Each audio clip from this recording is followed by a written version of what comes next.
Magandang araw po, Doc Willie and Lisa. Ang topic natin ngayon tungkol sa vitamin B. Maraming klaseng vitamin B, makukuha natin ito sa pagkain.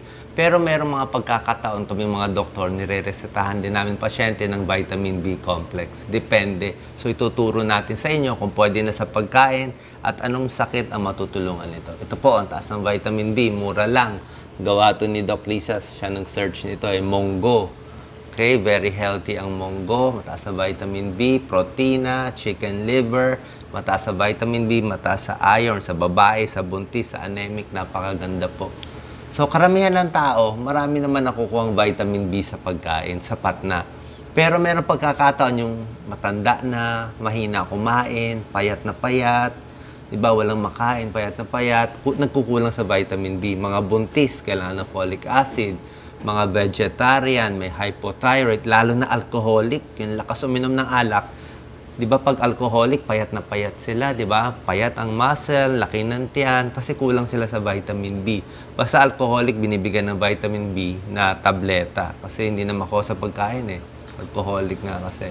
So ito mga possible benefits ng vitamin B, pampalakas, para sa dugo, mental health, anxiety, lungkot, nervyos, depression, kaya tinatawag siya minsan na stress tablet.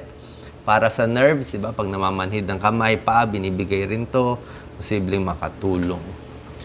So, ito mga signs na kulang ka sa vitamin B. Tingnan natin.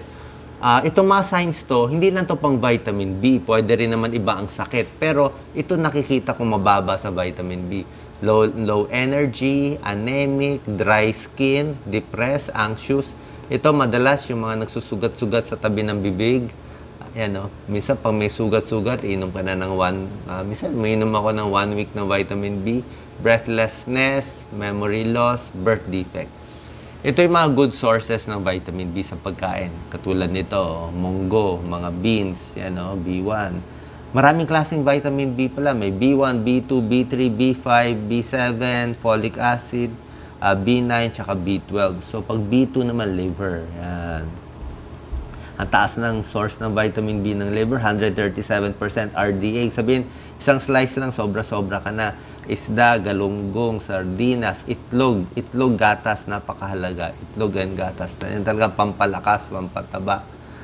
Isda, green leafy vegetables. May tulong din. At ito nga po yung mga vitamin B na sinasabi ko. May B1, thiamine, B2, riboflavin. So, pag kinain nyo itong mga pagkain at ituturo ko sa inyo, makukuha nyo na ito lahat. Diba? Kasi as a whole, may benefit yan. Pero itong B12, kadalasan to sa vegetarian kulang, tsaka sa alcoholic kulang. Meron ding separate.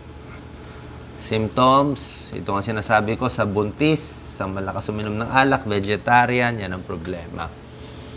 Yung mga mahina ang thyroid, mahina kumain, mga vegan, vegetarian, kulang sila kasi hindi kasi sila kumakain ng karne, gatas, itlog, pati seafood, kaya kulang.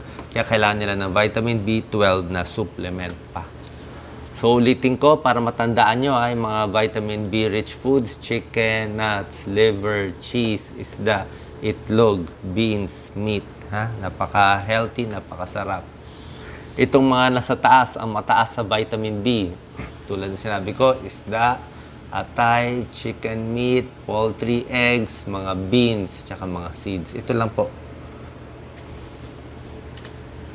Ito po yung mga possible benefits ng vitamin B. Kaya minsan, sa pasyente, binibigay namin. Pag masyadong stress, pampasaya, merong mga pag-aaral konti na nagpapakita katulad nito, 215 study na pag binigyan ng vitamin B, mas gumaganda yung mental health, mas nawawala stress nila.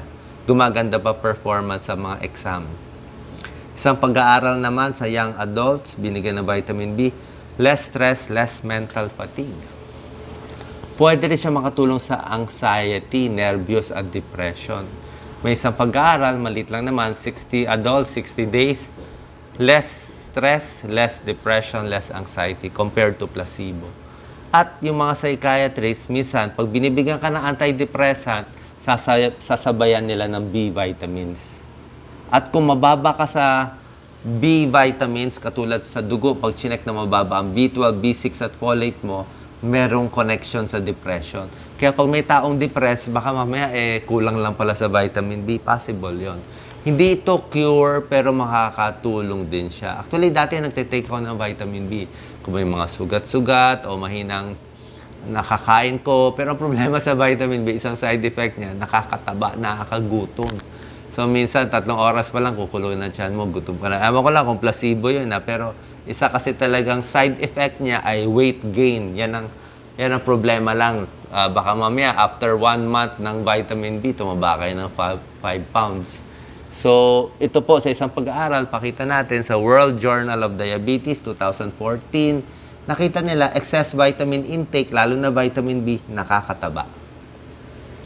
Kung payat ka, pwede ito sa'yo. Gusto mo magpataba. B vitamins, lalo na sa mga milk formula, sa mga sanggol, kaya tumataba ang sanggol Tumataas yung fat mass, risk for child obesity. At sa mga matatanda naman, maraming vitamin B, pwede maging obesity at pwede magkaroon ng diabetes dahil sa sobrang vitamin B. Meron din possible side effects ang vitamin B complex, para alam nyo lang. Kadalasan naman, dahil nga water-soluble siya, hindi naman siya magiging toxic sa katawan mo.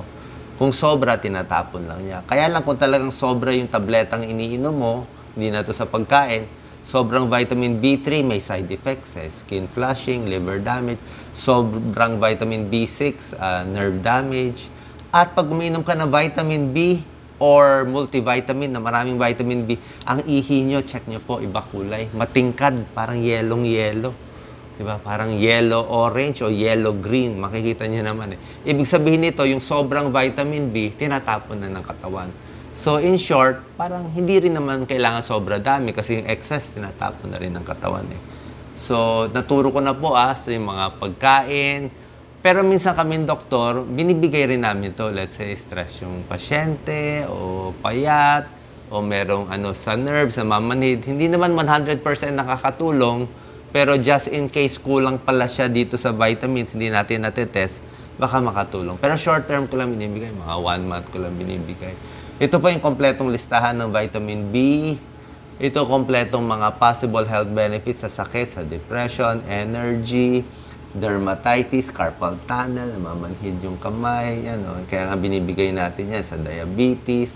Ito yung mga sources ng pagkain. Komplikado, pero nandito po. Na-explain ko na naman sa inyo And finally, paulit ko lang, mura at masustansya na kaya ng Pinoy, monggo, chicken liver, I think mura to, galunggong medyo mahal ngayon.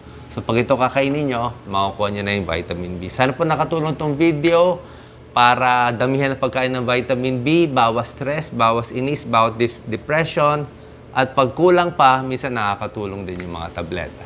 Salamat po.